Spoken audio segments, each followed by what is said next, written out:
What's a boat doing in the middle of a desert? It's a question that has baffled archaeologists for decades.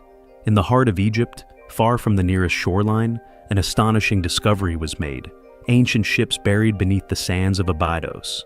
These vessels weren't mere models or remnants. They were full-sized, seaworthy ships that predate the Great Pyramids by centuries. Who built them? Why were they placed so deliberately in the desert? And what secrets do they hold about the seafaring capabilities of ancient civilizations? Join us as we uncover the mystery behind these forgotten fleets. The discovery at Abydos began in 1988, when a fierce desert storm swept across one of Egypt's oldest archaeological sites near the region. As the sands shifted, they revealed something completely unexpected: wooden beams protruding from the ground, hollowed out and weathered by time. For years, this strange find remained a mystery. It wasn't until an American archaeological team returned to the site in 2000 that things took a dramatic turn. What they uncovered would change history. Buried beneath the desert were the remains of a massive fleet of 14 ancient boats, each about 70 feet long, lying side by side, perfectly parallel to one another. These weren't models or decorative objects. They were full-size ships. The wood, though degraded and riddled with termite damage, was still preserved well enough for scientists to extract samples. What they found was shocking. Radiocarbon dating revealed that these ships were nearly 5,000 years old, making them the oldest fleet ever discovered. Their age placed them at least 500 years before the construction of the Great Pyramids at Giza. But how did such massive ships end up buried deep inland, miles away from the Nile's current course? Initially, scholars believed that these vessels once floated on the banks of the mighty river. Yet, further studies debunked that theory. The Nile had never flowed close enough to this burial site. Even more curious, if these boats had been docked on a riverbank, their positioning would have been haphazard. Instead, they lay neatly aligned as if intentionally arranged. Excavations revealed that each ship rested within its own mud brick vault, a chamber designed to house it perfectly. These enclosures were about a third the size of a tennis court, with mud brick walls lined with over 120 boat drawings, carefully painted on whitewashed surfaces that had somehow survived the ages. Though local villagers and early explorers had known of the site's existence for over a century, it wasn't until the 21st century that the true significance of the Abydos boats was understood. Their deliberate placement, their scale, and their craftsmanship spoke of a civilization capable of remarkable engineering feats. These ships were not just buried, they were entombed in a manner strikingly similar to how pharaohs were buried with treasures for the afterlife. The significance of the Abydos fleet goes far beyond just another archaeological find. It rewrote a crucial chapter in our understanding of ancient Egyptian engineering and shipbuilding. Prior to this, most evidence of Egyptian ships came from small wooden models found in tombs, like those discovered in King Tutankhamun's tomb, where 35 miniature boats offered insights into nautical life. But models can only tell so much. The ships at Abydos were the real deal, seaworthy vessels capable of transporting dozens of rowers across water. These weren't primitive rafts or dugout canoes either. Unlike earlier boats made from hollowed-out tree trunks or bundled reeds, the Abydos fleet was crafted from planks lashed together, a shipbuilding technique that marked a significant technological leap. This method, known as shell-first construction, was rare at the time and suggests a far more advanced understanding of maritime craftsmanship than previously believed. But perhaps the most astonishing detail was the wood itself. There are no forests in Egypt's desert. The nearest source of quality timber, specifically cedar wood, was Lebanon, hundreds of miles away. This means the builders of the Abydos fleet had not only the resources but also the logistical capability to import massive quantities of timber across great distances. Such an enterprise would have been reserved for the elite of society, likely the pharaoh himself. The arrangement of the ships, each resting in its brick-lined chamber, adds another layer of mystery. These vaults weren't simple pits. They were carefully designed enclosures, almost ceremonial. The walls were adorned with intricate boat drawings, reinforcing the significance of these vessels. Their placement, construction, and materials suggest they were never intended for regular use. Instead, they were purpose-built, likely symbolic and possibly ritualistic. A fleet designed not for earthly waters, but for a voyage beyond life. The Abydos fleet, therefore, wasn't just a collection of ancient ships. It was a monument to early Egyptian ambition, showcasing their technological prowess and spiritual beliefs. To truly understand why these monumental ships were buried in the desert, we have to step into the spiritual world of ancient Egypt. In their belief system, life didn't end with death, it transformed. And to journey into the afterlife, one needed a vessel worthy of the gods. Central to this belief was Ra, the Egyptian sun god, who sailed across the sky during the day and navigated through the underworld at night aboard a solar boat. The pharaoh, seen as the earthly embodiment of Ra, was expected to follow the same cosmic journey after death. Thus, for the pharaoh to be reborn each morning, just like the sun, he too required boats for the afterlife. This is where the Abydos Fleet takes on its deeper meaning. These ships weren't mere tools for earthly travel. They were vehicles of spiritual passage, crafted to accompany the pharaoh's soul on his eternal voyage. Their burial near Abydos, a sacred city associated with Osiris, the god of the afterlife, strengthened this symbolism. The boat's orientation, perfectly aligned and meticulously arranged, echoed the order and harmony Egyptians believed governed both the cosmos and their society. Even Khufu's solar boat, discovered beside the Great Pyramid centuries later, followed this tradition, providing the pharaoh with transport for the next world. Yet despite their grandeur, scholars remain unsure whether the Abydos boats ever touched water. They may have been used in ceremonial processions or built purely for symbolic purposes.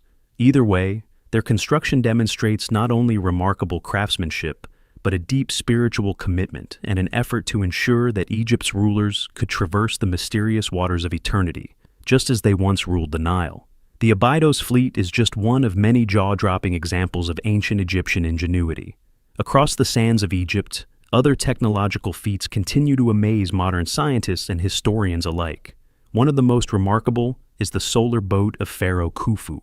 Discovered in 1954 near the Great Pyramid of Giza, this vessel, unlike the Abydos Fleet, was almost twice as long, stretching 143 feet, and was carefully disassembled and buried in a pit to accompany Khufu in the afterlife.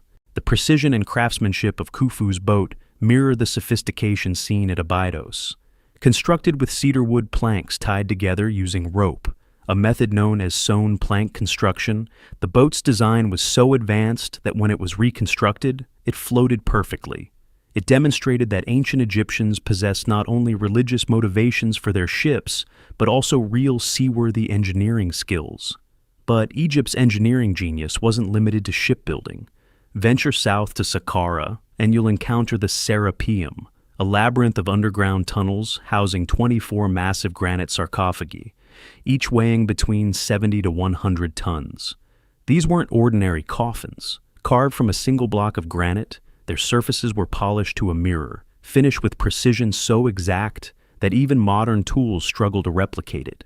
How these giant boxes were transported through narrow tunnels and lowered into perfectly fitted niches remains a puzzle. The tunnels themselves were only slightly wider than the sarcophagi, leaving no room for hundreds of workers to maneuver. Some speculate the use of sand-filled chambers to lower the boxes, a technique requiring incredible skill and coordination. Adding to the mystery is the speculation that these sarcophagi weren't just for burying sacred bulls as traditionally believed. Some theories suggest they might have been sealed energy chambers, utilizing the piezoelectric properties of granite under pressure. The notion is controversial, but reflects the open questions surrounding ancient Egypt's technological prowess.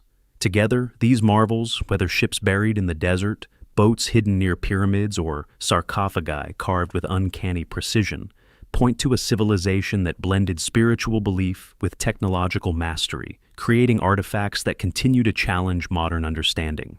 While the Abydos Fleet offers an incredible glimpse into Egypt's early mastery of shipbuilding, it's far from the only example of advanced ancient maritime technology. Across the world, other civilizations built remarkable vessels, raising the question, did these cultures develop seafaring independently, or was there a transfer of knowledge across distant lands?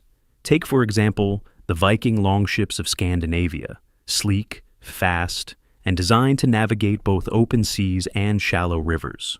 These vessels appeared thousands of years after the Abydos Fleet, yet their construction shows an advanced understanding of hydrodynamics and ship stability.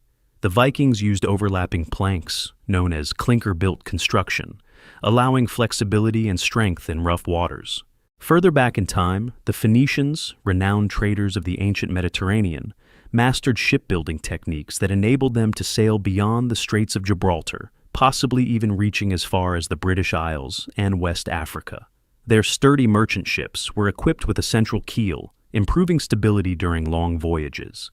In the Pacific, the Polynesians developed double-hulled canoes capable of traversing thousands of miles between islands using only the stars, ocean currents, and bird flight patterns. They populated vast stretches of the Pacific Ocean long before European explorers dared to cross such distances.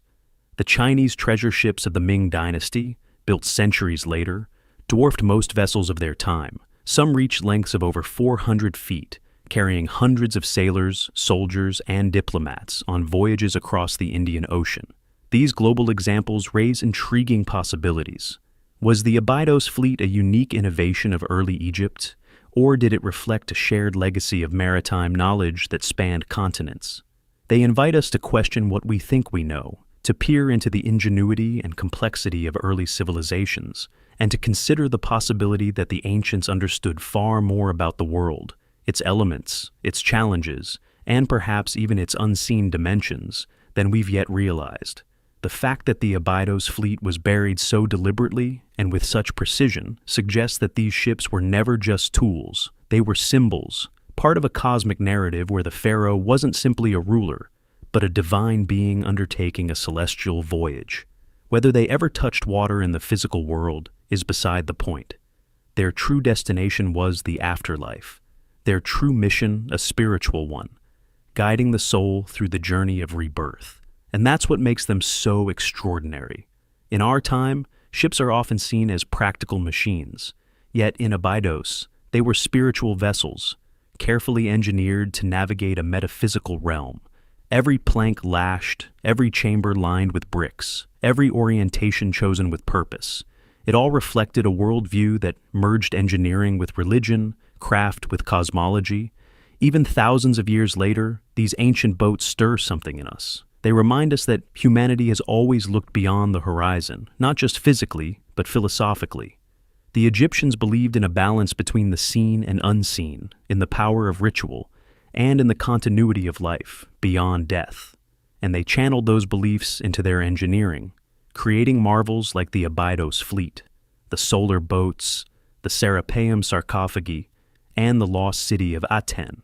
In many ways, the real voyage is ours. With every excavation, every rediscovered artifact, we get closer to understanding the minds and motivations of a civilization that helped shape human history. But as with all great journeys, the path is as important as the destination. And as long as there are buried ships waiting beneath the sand or cities waiting beneath the dust, the story of ancient Egypt and of human potential will continue to unfold.